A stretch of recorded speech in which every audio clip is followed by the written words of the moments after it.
Good evening. Welcome to Read Aloud 3. And we are now reading chapter 20 of 2nd Samuel. And I also, I had pulled up an article just because I've been kind of pondering some of the events of late in the last few chapters, maybe since 18, and being curious about, some of the happenings and characters, like Joab, who I found an article on Got Questions about, and I love the Got Questions site. And then, so if you're interested, but don't mind what do you call that when somebody spoils a spoiler? Because the article goes a little bit further than we've gone at the end, which I may end up reading just to finish it out. Then don't listen to the whole video. But I know that if you're reading aloud with me and the Trinity, then we will want to definitely get the text in. So I would love to read together. So stay tuned for that. This is the subtitle. Jonathan helps David.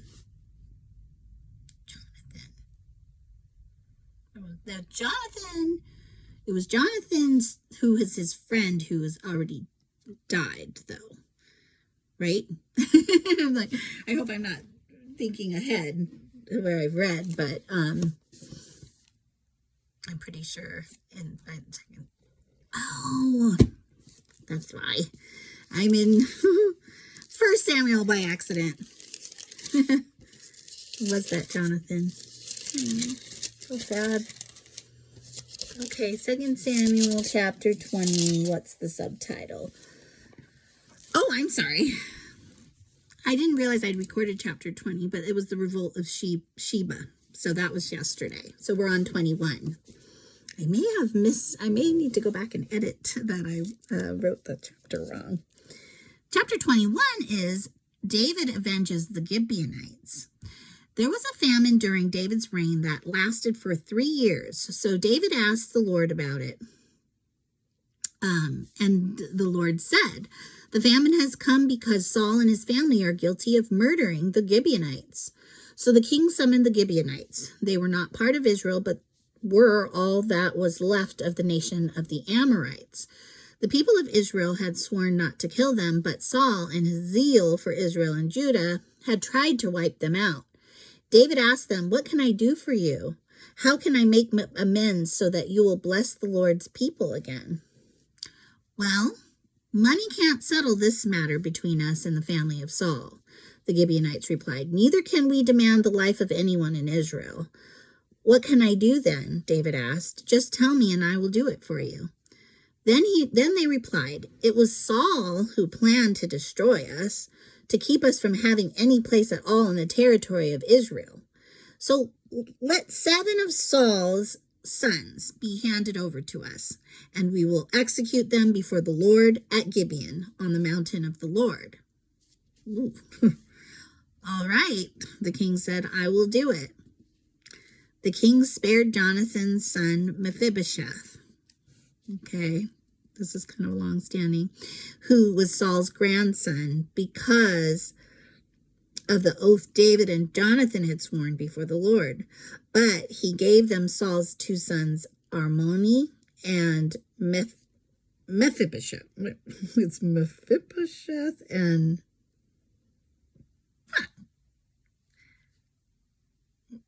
What? His 2 sons, Armoni and Mephibosheth. He has the same name? Interesting. Whose mother was Rizpah, daughter of Aiah. He also gave them the 5 sons of Saul's daughter Merab, the wife of Adriel, son of Barzillai, from Maholah. The men of Gibeon executed them on the mountain before the Lord. Wow. So all 7 of them died together in the beginning of the barley harvest. Then Rizpah, daughter of Aiah, the mother of two of the men, spread burlap on a rock and stayed there the entire harvest season. She prevented the scavenger birds from tearing at their bodies during the day and stopped wild animals from eating them at night. Oh, this is so hard to read. When David learned what Rizpah, Saul's concubine, had done, he went to the people of Jabesh Gilead and retrieved the bones of Saul and his son Jonathan. When the Philistines had killed Saul and Jonathan on Mount Gilboa, the people of Jabesh Gilead stole their bodies from the public square of Beth-shan, where the Philistines had hung them. So David obtained the bones of Saul and Jonathan, as well as the bones of the men the Gibeonites had executed. Then the king ordered that they bury the bones in the tomb of Kish, Saul's father, at the town of Zelah in the land of Benjamin. After that, God ended the famine in the land. Burial was such a big deal to honor someone, even after death. It seems that's what I've been getting. The next subtitle is the battles against Philistine giants. Once again, the Philistines were at war with Israel. And when David and his men were in the thick of battle, David became weak and exhausted. Ishbi-Benob was a descendant of the giants. Okay, there's a reference for that. I think we'll be interested to read that from verse 15. Or it must be 16. Okay. As in Greek version, Hebrew reads a descendant of the Rephaites. And this is 16b. Hebrew 300 shekels.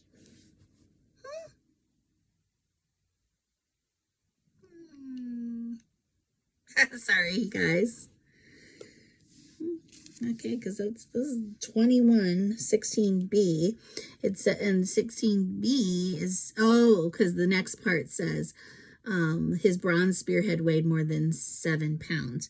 But the first part about the giants was the first part that I read. The descendants of the Rephaites. It reads in Hebrew. And he was armed with a new sword. He had cornered David and was about to kill him, but Abishai, son of Zeruiah, came to David's rescue and killed the Philistine. Then David's men declared, "You are not going out to battle with us again. Why risk snuffing out the light of Israel?"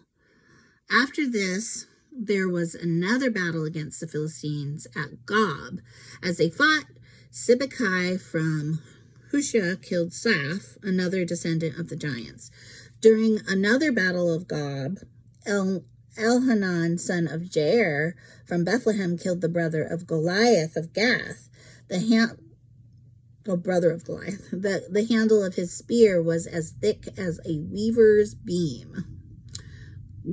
In another battle with the Philistines of Gath, they encountered a huge man with 6 fingers on each hand and 6 toes on each foot, 24 in all, who was also a descendant of the giants. B5 But when he defied and taunted Israel, he was killed by Jonathan, the son of David's brother, Shemaiah. These 4 Philistines were descendants of the giants of Gath, but David and his warriors killed them. Okay? So we are back to the big, speaking of big, against giants battles of Israel, led by David. So let's read a little bit of this article, at least a little bit.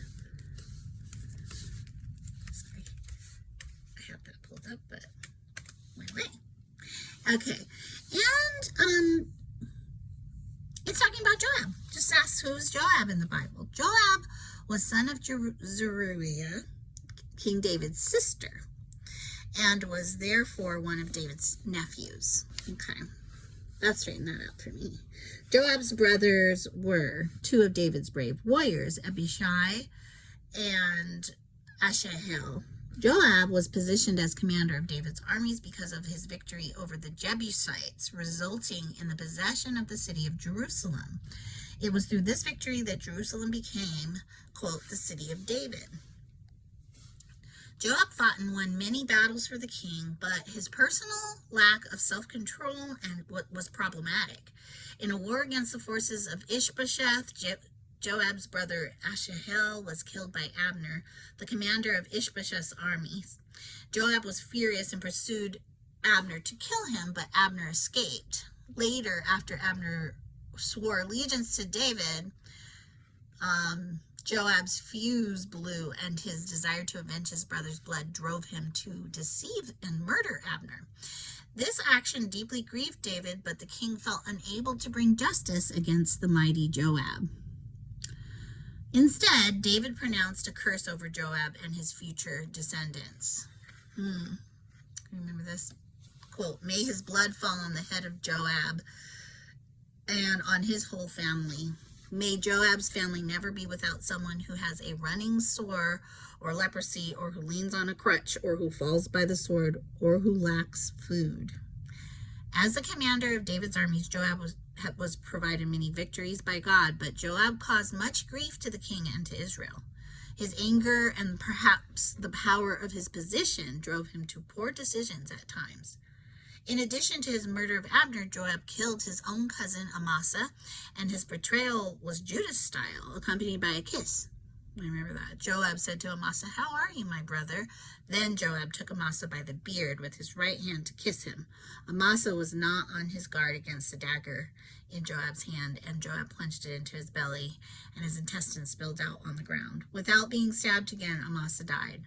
Joab disobeyed David's command to spare Absalom's life, himself striking Absalom with 3 javelins. David mourned the death of his son Absalom, a response that was sternly reprimanded by Joab.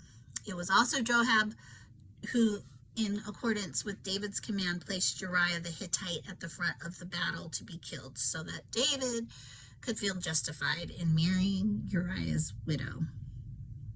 Joab, for all his faults, was obviously a capable man of war and valiant on the battlefield, and he ought to be given credit for his loyalty to David for almost 4 decades. Joab also counseled David when David sinfully desired to take a census. If David had heeded Joab's advice, he could have spared his nation the plague that befell Israel.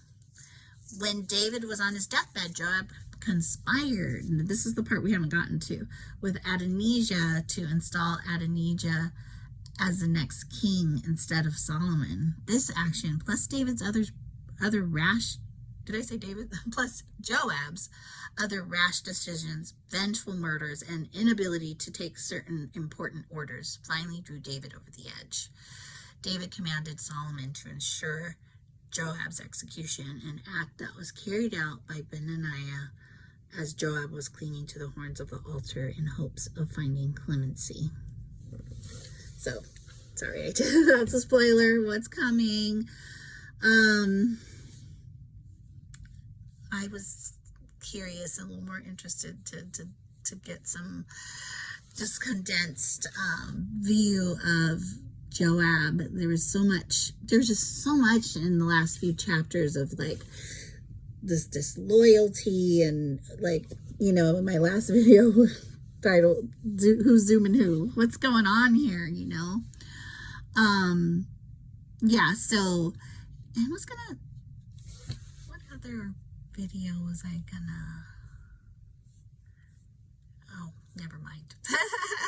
I felt like there was another video I want to say, watch this video if you, wanted some more on that, and then it went out of my mind.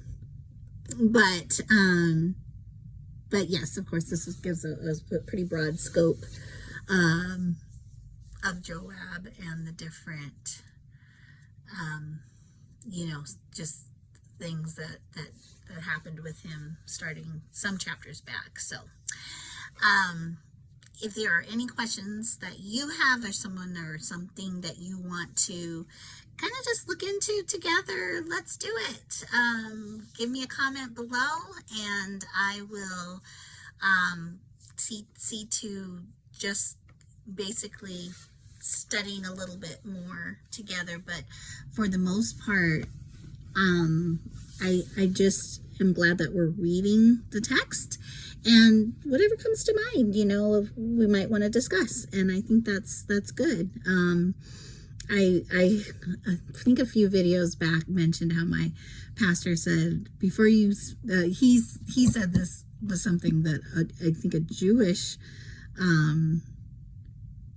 person, somebody of the Jewish faith, who sat next to him on the plane, had said that it's best not to talk on a scripture until you've read it 7 times or something. I think it was 7 times. So I can't say that I have read these scriptures that many times, because this is just my next time over, for the most part. And but I did think that was worth thinking about. And if you're gonna, I think it was like, if you're gonna teach about that, and again, I'm reading this together, no teaching here, but just hoping to go deeper if you want to on some of the points that just make us curious. Let's do it. Okay, so I'll see you tomorrow, and happy Tuesday night.